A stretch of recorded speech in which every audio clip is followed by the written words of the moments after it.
Hi, Contessas. Welcome to the Career Contessa podcast, your shortcut to being more fulfilled, healthy, and successful at work. I'm your host, Lauren McGoodwin. We're back today with another episode in our 3 in 30 series where we bring you 3 tangible tips in 30 minutes that you can implement in your career right now. My co-host for the series is Marnie Lamonic, a career coach and a regular on the podcast. Hi, Marnie. Hi, everyone. Today we are tackling a heavily requested topic, which is how to handle LinkedIn. We'll be chatting social media norms, job searching versus brand building, and some of our hottest takes. Before we dive into our topic, we need to do a quick catch up since this is the first 3 in 30 of the year. So, Lauren, I'd love to know how 2025 is shaking out for you so far. Well, I live in Los Angeles, so I think everyone can kind of draw their natural conclusions. I've seen some really funny memes where they say I tried the 7 day free trial of 2025 and I'd like to like unsubscribe. I don't want to do it. And I'm like, yeah, that makes sense. I feel like January's been a little bit of a hot mess and obviously very devastated by the fires that are happening in LA. I'm very fortunate that even though I live in LA, I live south enough that I didn't have to evacuate. But it's so crazy because even though LA is a large city, everybody knows someone who has evacuated, lost their house, had something really life altering happen to them. So I will say January has been a little heavy. But I promise we won't focus the whole episode on that. But I will put some resources in the show notes for places to donate if that's something you guys are able and willing to do. Um, I know sometimes in times when you're like, how can I help? It's not affecting me. I think donating your time and doing some sort of meaningful action actually does make you feel like you're doing something. Let's see. The rest of 2025 has honestly just been also like jumping back into work. We're planning for an event at work, which is like the event. And so if anybody's ever worked places where you have company-wide events, it is crazy. And then yeah, life with toddlers is always kind of busy. So I know that's nothing specific other than to say I am so thankful for the 2 week break. I hope the holidays always fall in that way where we get 2 weeks because I'm like, wow, someone decided we were going to sprint in 2025 and I hope we're going to slow down this pace at some point. What about you? What have you been up to? Yeah, I definitely plus one to having the 2 weeks off over the holidays. I'm someone who normally feels a little stir crazy with that much free time, but something about the end of 2024, I felt like I just really needed it. And everyone I talked to was just exhausted. So Yeah.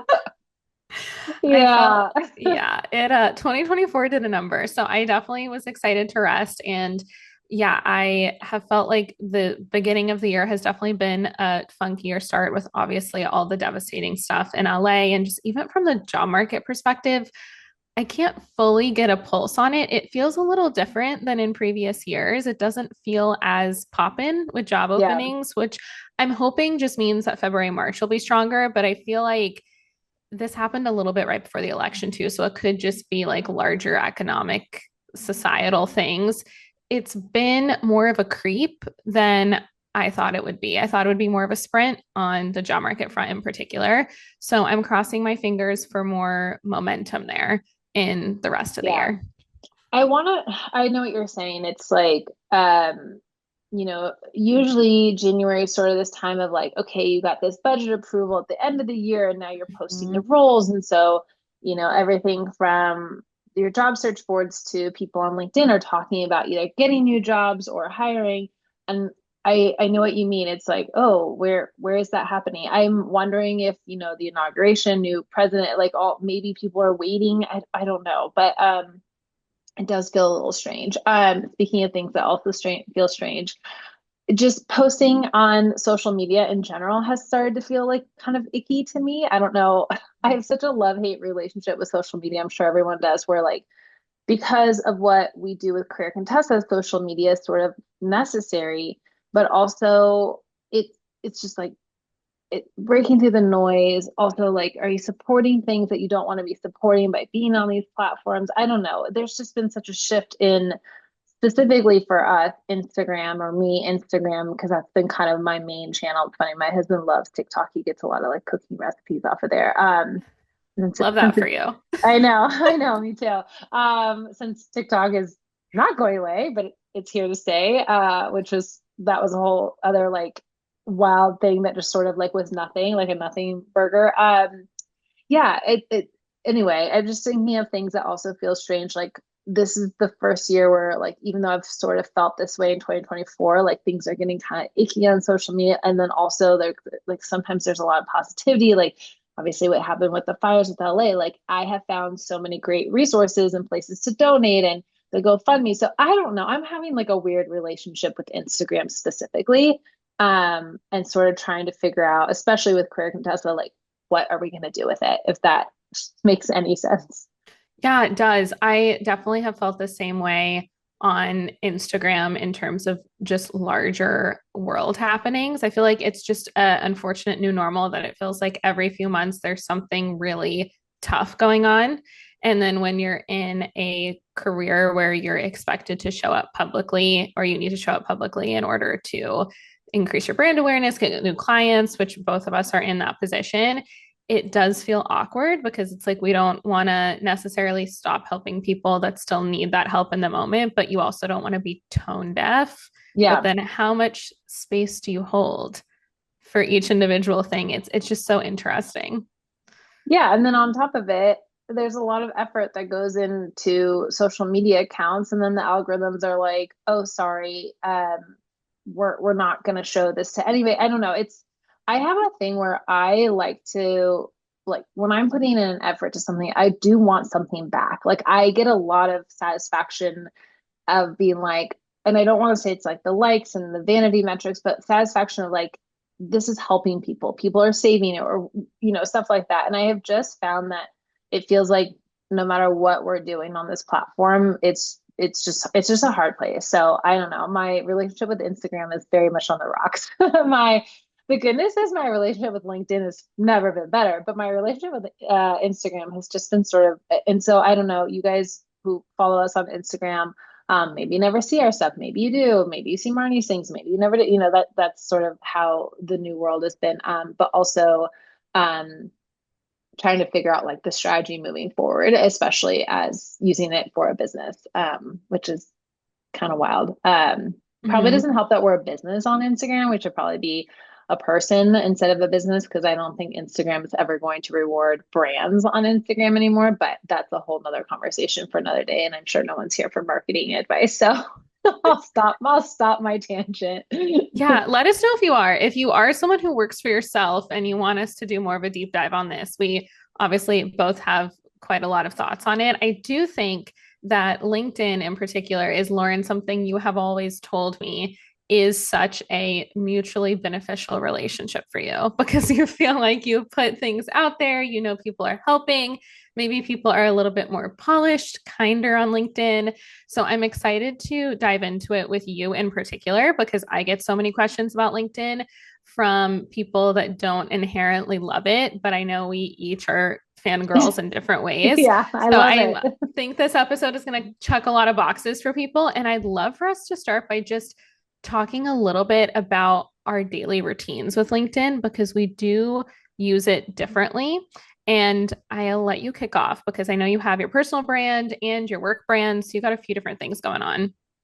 Yeah, I think I've used it, especially in like the last year, I've used it really differently in different ways. So like the beginning of the year when I wasn't job searching in 2024, I was very much using it to show myself as a career thought leader and kind of use it as a place to get more attention, awareness, engagement around Career Contessa. So I was essentially taking Career Contessa advice and content and then rewriting it either from me or my point of view on something. And so that was the general strategy. There was a lot of posting. It was also adding a lot of advice to the articles. I think they call it contributing to an article or collaborating on an article.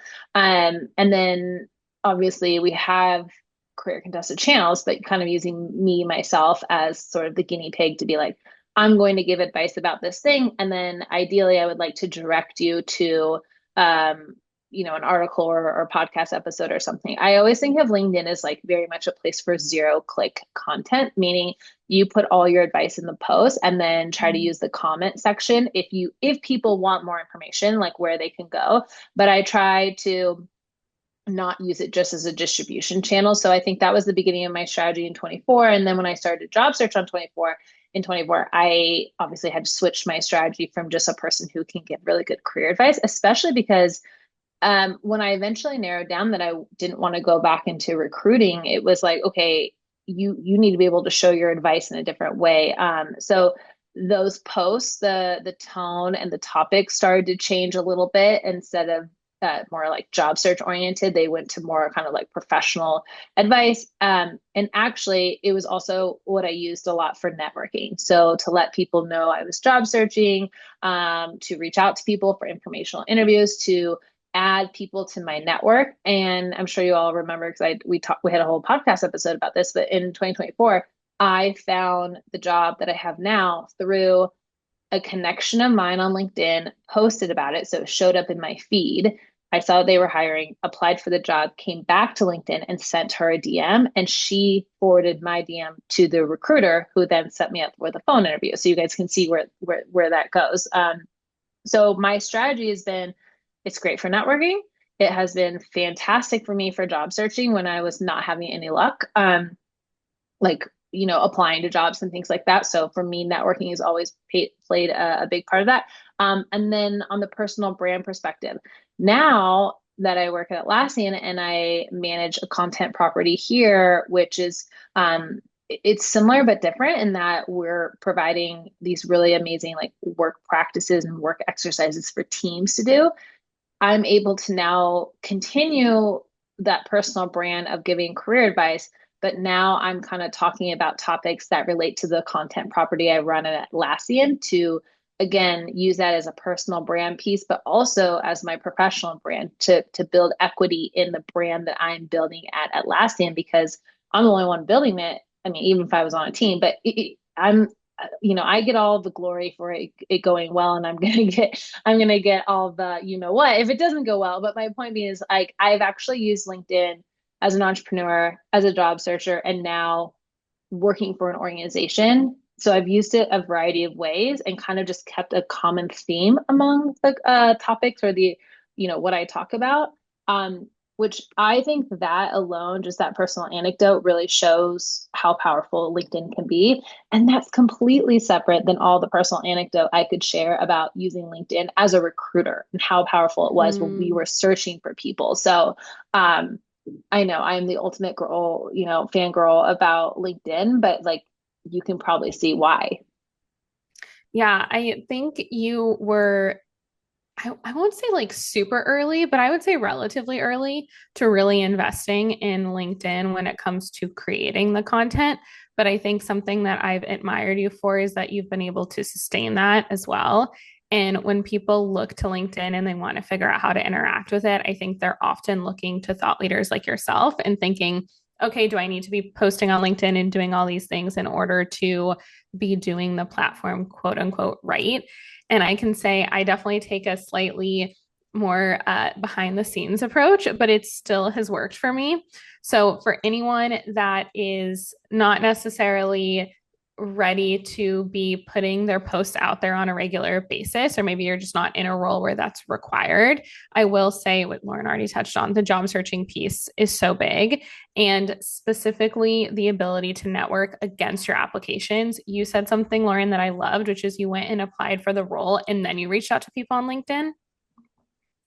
I think that small distinction of applying to the job before you do the networking makes all the difference on LinkedIn in particular, because so many people go to LinkedIn for the informational chats or I want to get a referral link. And that angle of communication is a little just super common at this point. But if you can be someone who shows that you already put the effort in and then you're just using LinkedIn as a nice follow up, it's a small thing, but I've seen it make such a difference. I don't know if you noticed that, Lauren. I think it does because you're not asking for the other person to do any work really. Mm-hmm. But one thing I will say, if I had known someone at Atlassian well enough to ask for a referral, like had personally worked with that person before. So please, you guys, stop asking people for referrals when you do not know them. They're a complete stranger on the internet. It's like most people are pretty careful about only referring people that they can say, I have actually worked with this person. Here's a personal anecdote of my time working with them. That is not obviously a blanket rule, but I am just commenting that you will have probably a higher success rate if you ask for a referral from somebody you worked with in the past. So I didn't know anyone like that at Atlassian. So I couldn't ask for the referral. Had I known someone like that, I probably would have asked for a referral before, because one thing that's interesting in a lot of companies is you have to use the referral link that they send you in order to apply. So referral links are really valuable, but that again, I would have paused and said, okay, do I have someone in my network, someone that I've personally worked with, that I've kept in touch with, this won't seem out of the blue, who works at Atlassian, that I could ask for a referral link? The answer was no, I didn't. So that's why I went and applied. And then I was like, hi, I already applied for this job. I'm really interested, and drew connected the dots between what I was doing at Career Contessa to why I was a fit for the role. And I think that was just an easier lift for that person, because all they had to do was forward my name to the recruiter, or my name and maybe my resume, my note, to the recruiter, and be like, hey, I think you should check out this person.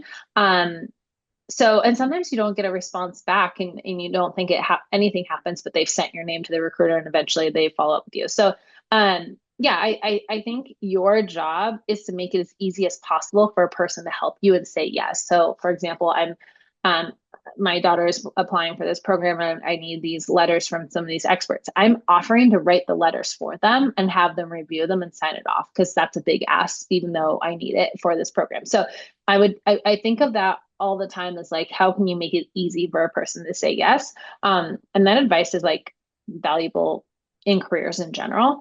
So yeah, I think that is something to be said about LinkedIn. I think that when you are honing a craft and you're thinking about, okay, I want to be a thought leader, what do I want to be known for? A couple of things before you go down the route of like, I want to be a thought leader.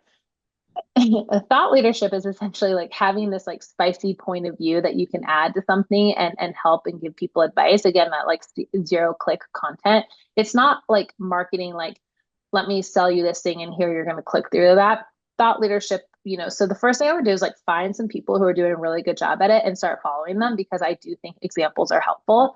The other thing that you can do before you start posting is just start engaging. Like, I think one of the things that people get wrong about LinkedIn is they think that LinkedIn is this like, okay, I only go on there when I'm updating my experience section, or I only go on there when I'm job searching. I'm forcing myself to add these people as connections, and try, like, it's like you need something. One of the easiest things that you could do if you spent 10 minutes a day, which is, you asked a little bit about like daily routines, spend 10 minutes a day looking through your feed and adding meaningful comments to people's posts. You will find that there's probably like, I don't know, 15 people who you follow who post regularly, who are saying interesting things, and you have a point of view or something to add to it, or maybe you just really like what they're saying and you want to take the time to thank them. There's so much networking going on in LinkedIn comments and that engagement piece than people, give enough credit for. So that's, maybe another thing I would start to think of. And then start with one post. There's no one that says like, okay, if you're going to post on LinkedIn, you have to post every week. I mean, obviously, if you have some consistency, it is helpful, but don't post just for the sake of posting, right? Like, I think it's better to wait until you have something meaningful to say or to contribute, than to be like, okay, I'm just going to start posting every Monday just because. I think sometimes that forcing can be tough, but the more you do it, the stronger that muscle will get, and maybe you can build up to, okay, I'm going to write something every Wednesday. It's going to be based on a news article or a recent event that I'm adding my opinion to, or I have a really good piece of advice and I want to talk about it in this way. So that's a lot to go on, but that is one of my things about LinkedIn, is that it's like, if you're starting out, if you're in the middle, if you're an advanced person, there's sort of a variation of LinkedIn that works for everybody. Definitely. Yeah. The commenting piece is actually what I use it the most for when it comes to networking, just because if there is an occasion for me to reach out and want to catch up with someone and keep them super warm from a connection perspective, that's one thing. But oftentimes there's not. And I just want to make sure that people remember that I exist, which sounds so Yeah. silly, but I saw that advice once about marketing in general, and it bleeds into career and personal branding too, where there is just value in someone having you top of mind when they think of a really strong customer success manager or someone who's really killing it in this industry. So people just seeing your name pop up, even if they're not reading what your comment says, or even if it's just you loving your friend's promotion update, there is a benefit in your name just being out there. And I Yeah. like to do that just to help other people feel supported too. Because if you do have friends and colleagues that are doing more of the traditional posting, like what Lauren does on a regular basis, oftentimes if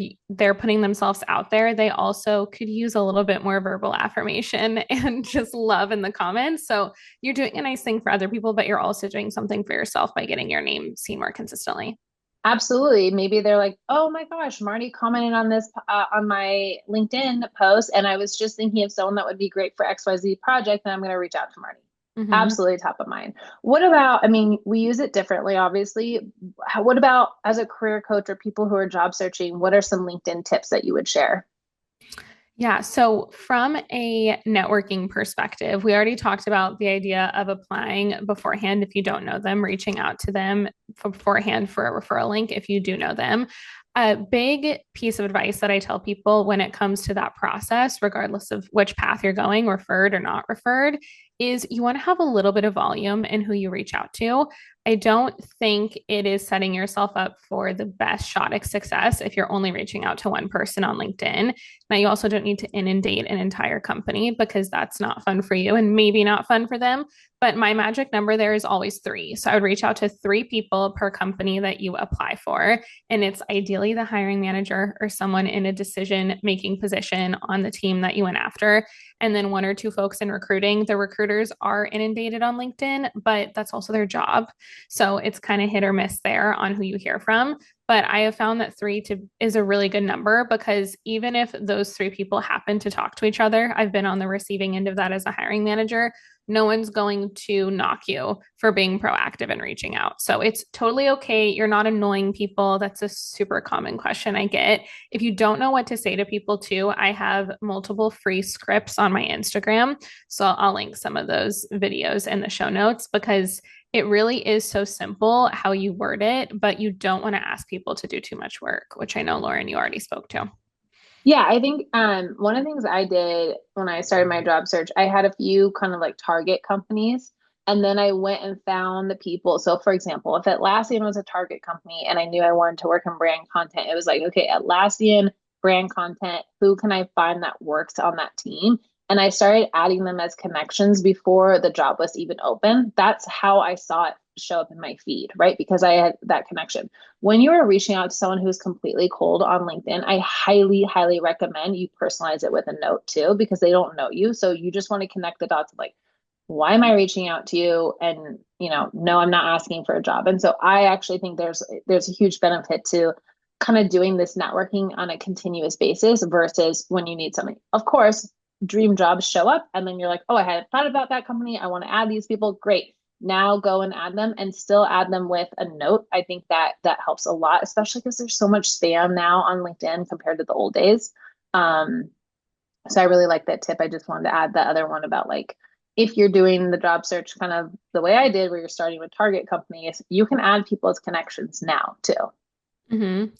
I also have a script for that where it's more about just your interest in the company, but there's not a role open because I Yep. think that is something that people get wrong too, is they think you either have to do a totally informational chat that's super general if there's no job open, or you have to do it around a job opening.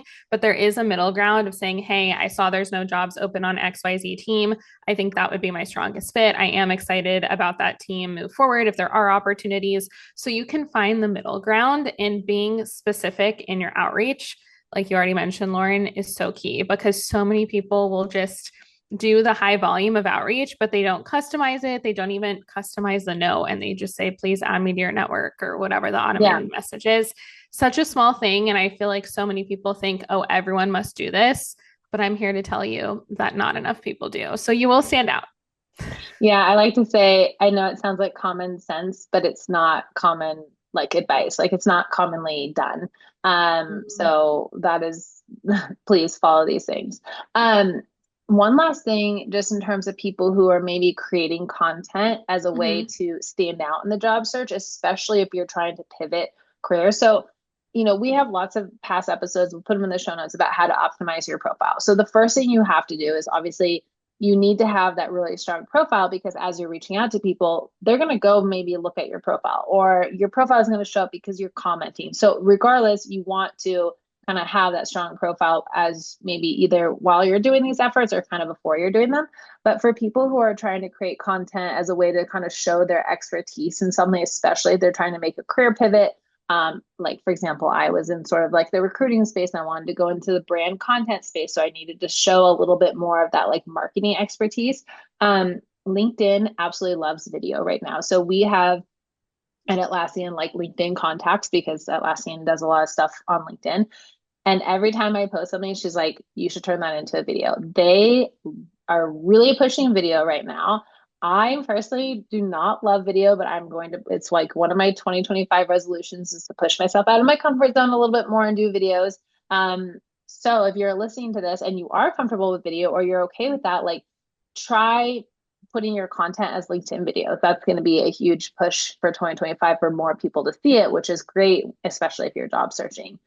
So just wanted to share that little tidbit that we got, or I recently got this week.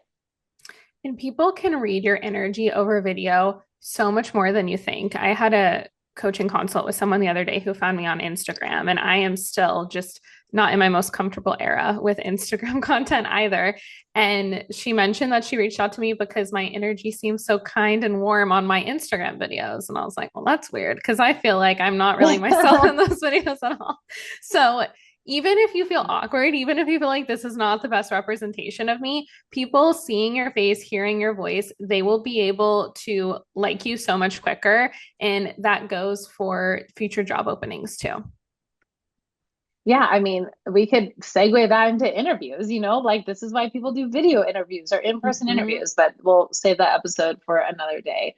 Okay, any other final advice on LinkedIn in 2025 before we get into the hot takes? The only other thought that I had that we haven't touched on too fully yet is the concern that if you post on LinkedIn, you're too eager or that you could be obviously on the job hunt from a current employer perspective. I think this was a pretty fair concern like a year or two ago. But at this point, LinkedIn is becoming more and more popular for content creation. And I think there is a balance to be had, similar to what Lauren does in Atlassian, where you're able to showcase your employer brand and your brand side by side. So it's mutually beneficial. So if you're not posting because you're worried about your current employer seeing, I wouldn't stress about that.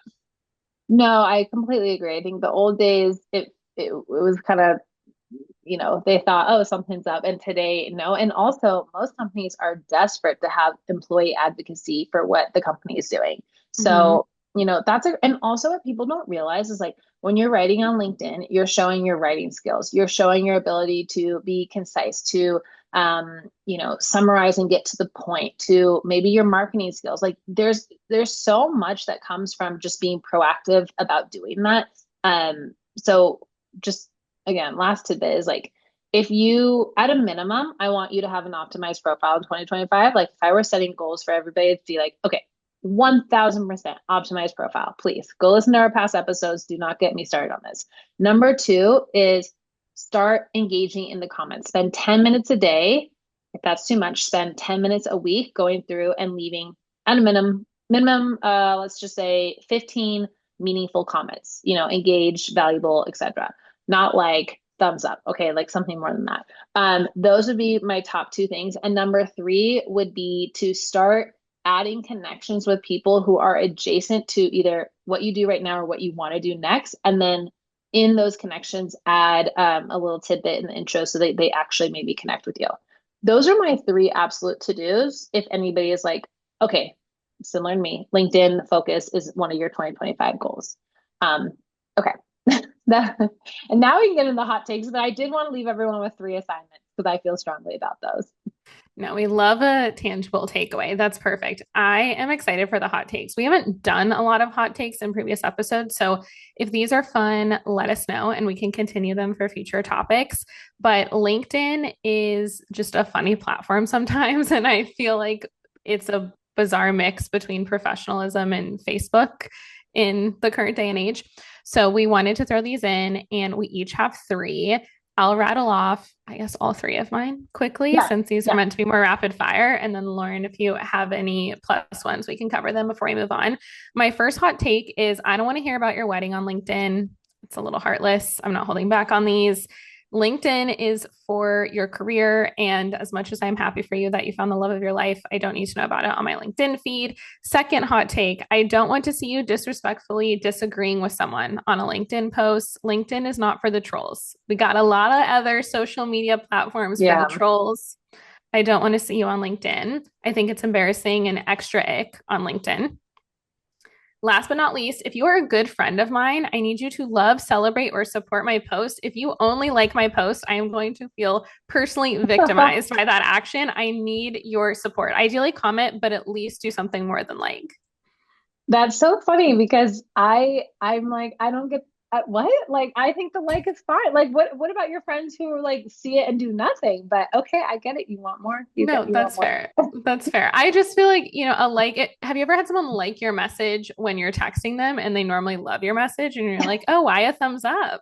I feel like maybe it's that just PTSD from texting or something. I love it. Okay. Okay, my hot takes are please do not add me as a connection and then immediately bombard me with sales emails.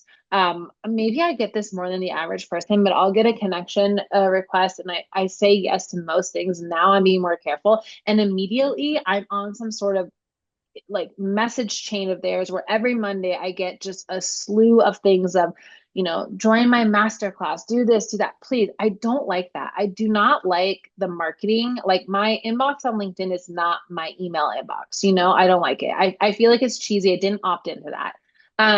Okay, number two, I'm guilty of this one, but some LinkedIn hooks are just so bad. And I know they work. That's the irony of all this. But like sometimes you'll be reading someone, it only shows the top two lines, and then you have to say read more. Just I should start taking screenshots, but that is one of my pet peeves.